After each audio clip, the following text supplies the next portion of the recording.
예, 오늘 본문은 예수님이 오병이어의 이적을 통해 들판에서 수많은 사람들을 먹이셨던 사건, 그리고 그날 저녁에 제자들이 배를 타고 가버나움으로 가는 와중에 예수님이 물 위를 걸으셨던 사건을 배경으로 하고 있습니다.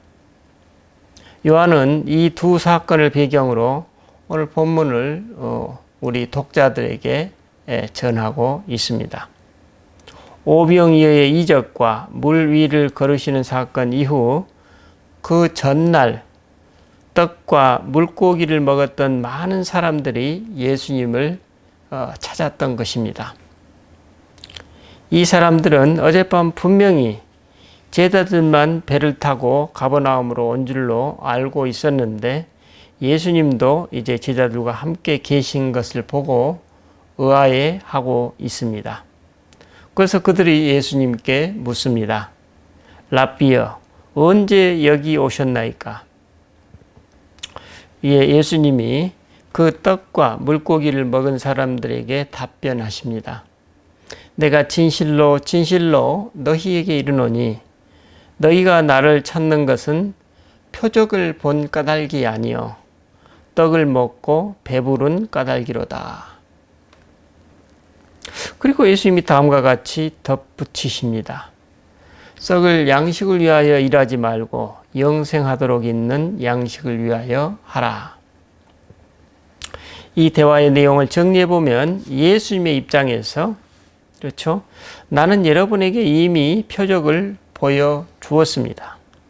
그런데 여러분은 그 표적을 알아보지 못할 뿐만 아니라 엉뚱하게도 또 다른 표적, 썩어 없어질 양식을 구하고 있습니다. 썩어 없어질 양식을 위하여 일하지 말고 영원한 생명을 주는 양식을 위해 일하십시오. 라는 메시지임을 알 수 있습니다. 그리고 덧붙이십니다. 이 양식은 인자가 너희에게 주리니 인자는 아버지 하나님께서 인치신 자니라. 이에 그들이 묻습니다. 우리가 어떻게 하여야 하나님의 일을 하오리이까? 그러자 예수님이 답변하십니다. 하나님께서 보내신 일을 믿는 것이 하나님의 일이니라. 어떻습니까? 오늘 우리는 예수님의 하나님께서 보내신 일을 믿는 것이 곧 하나님의 일이라는 말씀의 의미를 나는 어떻게 받아들이고 있습니까? 오늘 저는 도대체 믿는다는 것이 무엇인지에 대해서 여러분과 함께 나누고자 합니다. 우리는 이 장면에서 우리가 어떻게 하여야 하나님의 일을 하오리까라는 그들의 질문에 하나님께서 보내신 일을 믿는 것이 곧 하나님의 일이라는 예수님의 응답을 마주합니다.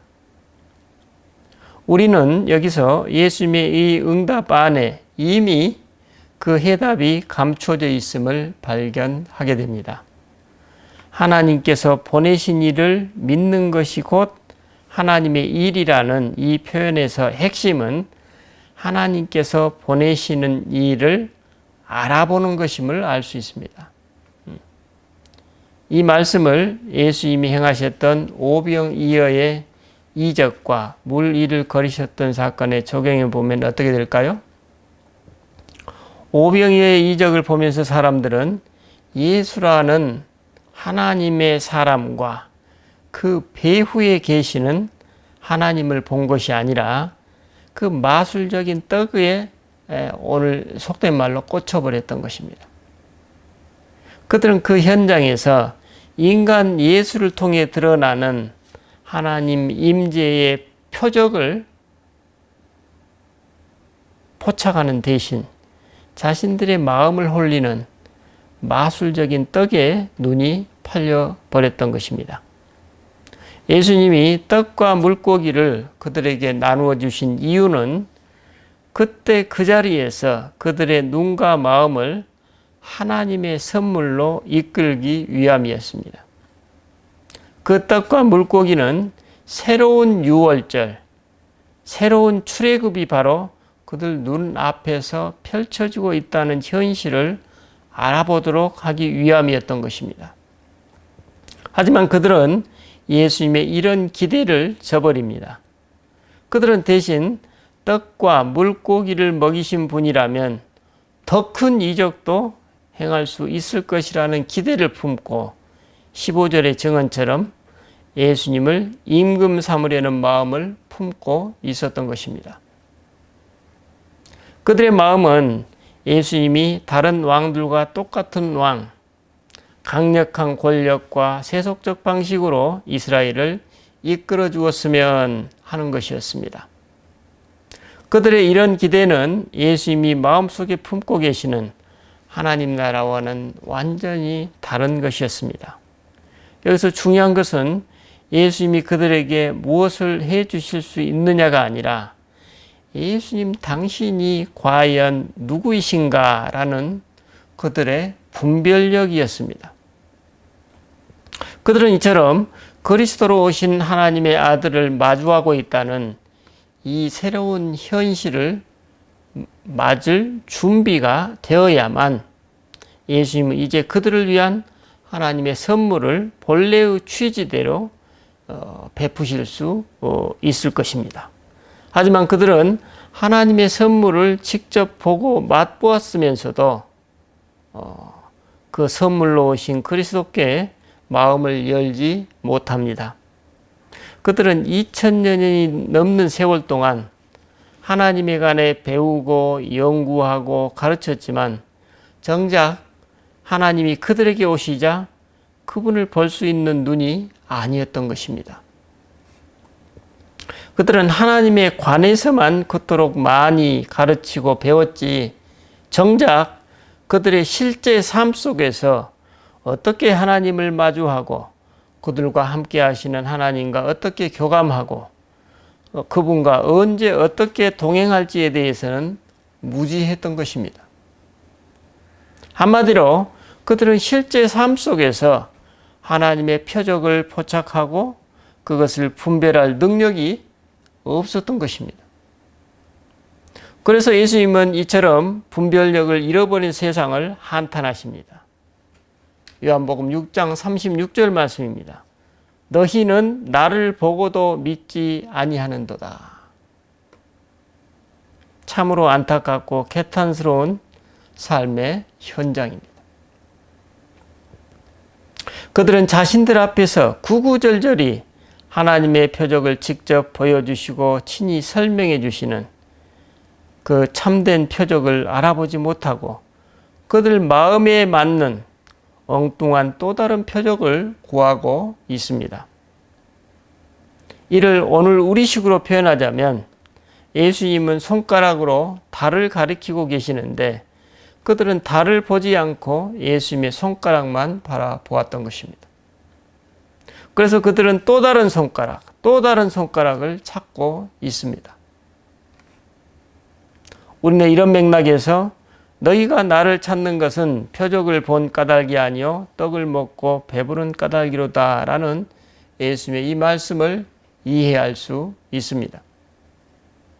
예수님의 이적과 그분의 신통방통한 능력에 흥분한 사람들이 당신께로 다가오자 속된 말로 이미 그들의 동기가 글러먹었다고 나무라시는 장면입니다. 그럼에도 불구하고 그들은 다시 질문합니다. 그러면 우리가 보고 당신을 믿도록 행하시는 표적이 무엇이니까? 하시는 일이 무엇이니까? 기록된 바 하늘에서 그들에게 떡을 주어 먹게 하였다 함과 같이 우리 조상들은 광야에서 만나를 먹었나이다.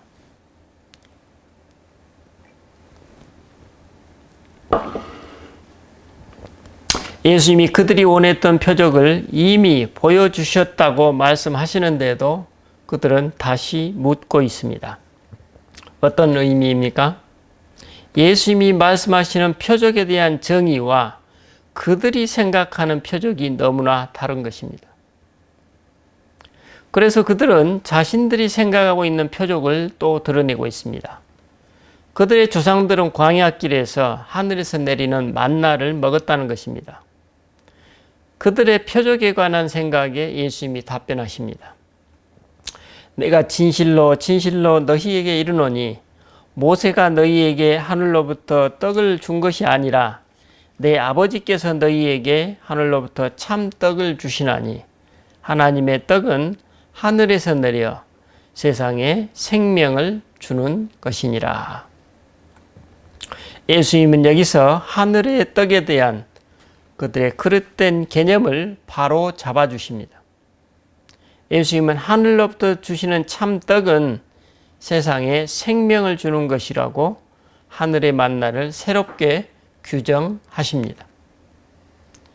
예수님의 이 말씀은 하나님은 광야에서 만나를 이스라엘 백성들에게 생명의 양식으로 주셨다. 하나님은 이처럼 그들에게 생명의 떡을 주셨지만 그들은 그 만나를 썩어 없어질 양식으로 받아들였다. 그래서 그들은 그날 먹을 양만 거두라는 하나님의 지침을 어기고 내일, 모레, 또 앞으로 며칠간 먹을 것까지 거둔 것이다. 뭐 이런 의미가 아니겠습니까? 사실 그들은 내일 먹을 양식을 염려하면서 정작 오늘 지금 만나를 주고 계시는 그 하나님을 받아들이거나 신뢰하지 않은 것입니다. 바로 이 점이 당시 그들이 보였던 믿음의 실상이었다는 것이 예수님의 설명입니다. 또 예수님의 이 말씀은 그들은 만나를 통해 그것을 주신 하나님께 이루려고 한 것이 아니라 그분을 단지 신통방통, 요술방망이를 휘두르는 분으로 간주했던 것입니다. 그들은 일용할 하늘의 떡, 만나를 받은 것이 아니라 욕망의 떡을 받은 것입니다. 그들은 하늘에서 내리는 영생의 떡을 받았지만 그 떡을 썩어 없어질 떡으로 변질시킨 것입니다. 뭐 이런 의미가 아니겠습니까? 그래서 예수님은 하늘에서 내리는 생명의 떡을 구하는 그들에게 답변하십니다. 나는 생명의 떡이니 내게로 오는 자는 결코 줄이지 아니할 터이요 나를 믿는 자는 영원히 목마르지 아니하리라. 예수님의 이 말씀은 하늘의 떡을 먹는 사람은 우선 결코 줄이지 않는다는 것입니다. 이 말씀은 육신을 위한 떡은 기본적으로 그냥 주신다는 의미입니다. 이걸 따로 구할 필요가 없을 정도라는 것입니다. 즉 모세를 통해 주셨던 만나는 그냥 일상적으로 주신다는 것입니다. 하지만 한 가지 더 우리에게 생명을 주는 이 떡은 그 사람에게 영원한 생명을 준다는 것입니다. 오늘날로 치자면 이 영원한 생명은 살아있는 진리의 말씀으로 오셨고 우리 안에 내주에 계시는 그리스도의 영입니다. 이처럼 살아있는 말씀, 인격화된 말씀으로 오신 그분의 영이 우리의 온 존재를 차지하시고 우리 삶의 주인이 되셔서 우리는 자연스럽게 내가 그분의 생명에 참여하고 교감, 소통하며 그분과 나의 삶을 공유하는 복을 누리게 된다는 메시지입니다. 그래서 이런 복을 누리는 사람은 영원히 목마르지 않는다는 것입니다. 왜냐하면 그 영의 속성, 영원성을 나도 그분과 더불어 함께 공유하고 있기 때문입니다. 이런 맥락에서 예수님의 27절 후반절에서 놀라운 말씀을 하십니다. 이 양식은 인자가 너희에게 주리니 인자는 아버지 하나님께서 인치신 자니라. 예수님은 여기서 당신 자신이 바로 그 생명의 떡임을 암시하십니다. 한편 오늘 본문의 핵심 포인트는 예수님과 당신의 행하심을 보고 하나님이 하시는 일과 그분의 섭리를 보는 것입니다. 예를 들자면 오병이어의 현장에서 예수님의 이적 행위를 통해 이적 행위를 그 자리에서 보면서 예수님과 그 이적 행위 이면에 함께 계시는 하나님과 그분의 임재를 영적인 눈으로 보는 사람, 즉 오늘날로 치자면 일상에서 관상적 태도로 그리스도와 함께 일상 속에 감추어진 하나님의 손길을 포착하고 분별할 수 있는 사람을 의미합니다.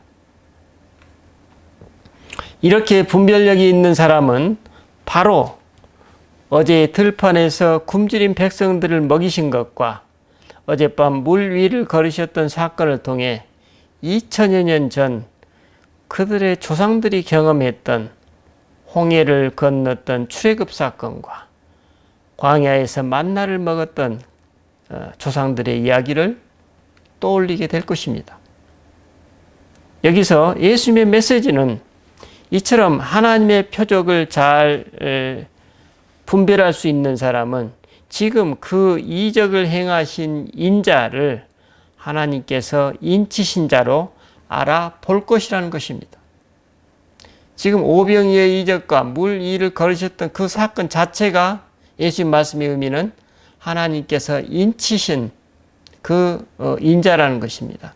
그것이 이스라엘 대대로 내려왔던 성경에 그대로 적혀 있다는 것입니다. 바로 그런 사람들이 예수님을 그리스도로 믿게 된다는 것입니다. 이렇게 마음을 열어서 그분을 믿게 되면 영원한 생명이신 그리스도의 영이 그 사람을 차지하게 됩니다. 그러면 그 사람은 자연스럽게 예수를 닮아가고 그래서 자연스럽게 혹은 자기도 모르게 자기 존재와 삶의 여정을 통해서 그리스도를 드러내고 그분의 일을 하게 된다는 것입니다. 그 사람과 그 사람의 삶에서 자신의 주인이신 그리스도가 나타나게 된다는 메시지입니다. 이것이 바로 예수님이 말씀하시는 하나님의 일입니다. 바로 이런 일상의 삶이 깨어있는 신앙인의 삶이고 그것이 생명의 삶이라고 말씀하십니다. 왜냐하면 그리스도의 영이 그 사람의 온 존재와 삶을 차지하시고 그 사람의 주인이신데 그 영이 죽음이 없는 영원한 생명이시기에 그 영을 주인으로 모시는 우리도 그 영원한 생명에 참여하고 그 생명을 공유하기 때문입니다. 예수님은 오늘 말씀에서 이 영원한 생명을 주는 떡이 참 떡이고 그 떡이 바로 당신 자신이라고 언명하고 계십니다. 우리는 여기서 나는 생명의 떡이라는 예수님의 언명을 다시 생각하게 됩니다. 예수님 당신의 존재와 당신의 삶을 우리들이 먹어야 할 떡, 생명의 떡으로 내어주셨다는 메시지입니다. 예수님은 말씀 자체이신 당신을 먹기 위해 예스라고 지금 말씀하십니다. 예수님을 먹고 사는 것. 오늘 나는 예수님의 이 요청을 어떻게 받아들이고 있습니까? 영생하도록 있는 양식으로서의 그분을 먹고 소화시켜서 그분이 내 존재와 삶으로 지금 변환되고 있습니까? 다시 말하면 나와 나의 삶이 그리스도화 되어가고 있습니까? 그리스도가 내 존재와 삶의 목적이 되고 있습니까? 아니면 그리스도가 단지 내 삶의 한 수단에 불과합니까? 오늘 말씀에서 유대인들은 예수님이 이미 오병이의 이적을 통해 하늘의 표적을 보여주었지만 그들은 또 다른 표적을 갈망하고 있습니다. 그리스도가 내 삶의 목적이 아니라 내 삶의 수단으로 전락할 때 우리가 어떻게 되는지 잘 보여주고 있습니다. 예수님은 분명히 나에게 오는 자는 줄이지 않고 나를 믿는 자는 영원히 목마르지 않을 것이라고 약속하십니다. 하지만 유대인들은 그리스도께 마음을 열지 않았고 예수님이 보여주신 하나님의 표적을 자기 욕망을 충족시켜 줄 수단으로 간주하고 말았습니다. 오늘 본문은 그런 의미에서 그리스도와 연합하지 못하면 결코 채워지지 않는 깊이를 알 수 없는 허기가 우리 안에 계속 남아있게 될 것이라는 메시지를 보여주고 있습니다. 이런 맥락에서 우리는 썩을 양식을 위하여 일하지 말고 영생하도록 있는 양식을 위하여 하라. 이 양식은 인자가 너희에게 주리니 라는 이 구절과 나는 생명의 떡이니 라는 구절에 다시금 주목하게 됩니다. 우리는 여기서 성찬의 의미를 다시금 재음미해 봅니다. 떡으로 오신 그리스도, 그분 자체를 먹는다는 것, 말씀이신 그분 자체를 먹는다는 것, 진리이신 그분 자체를 먹는다는 것, 이것이 바로 생명을 얻는 것이라는 말씀입니다. 우리 기독교 신앙의 모든 예식과 의식, 기도와 수련이 바로 이것을 위한 목적임을 알 수 있습니다.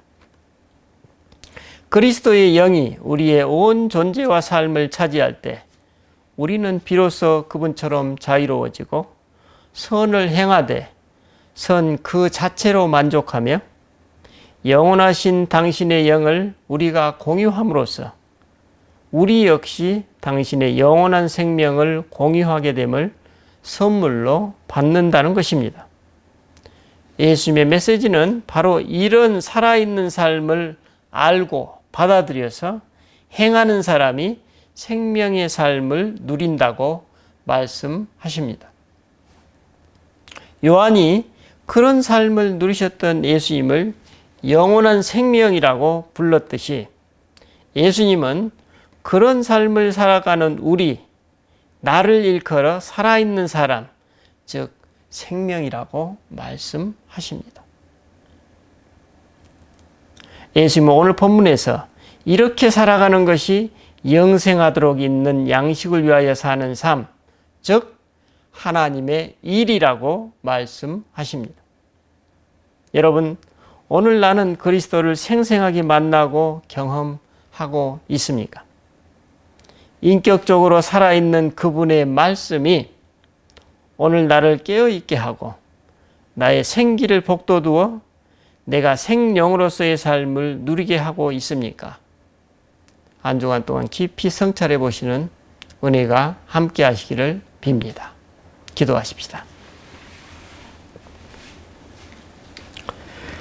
주님, 우리는 매일 주님이 주시는 일용할 양식, 밥을 먹습니다. 그 밥이 우리들의 몸속에 들어가 소화되고 흡수되어 나의 몸이 되고 그 몸에 우리의 마음이 자리 잡고 있습니다. 그런데 오늘 주님은 당신 자신이 바로 우리의 밥이라고 말씀하십니다.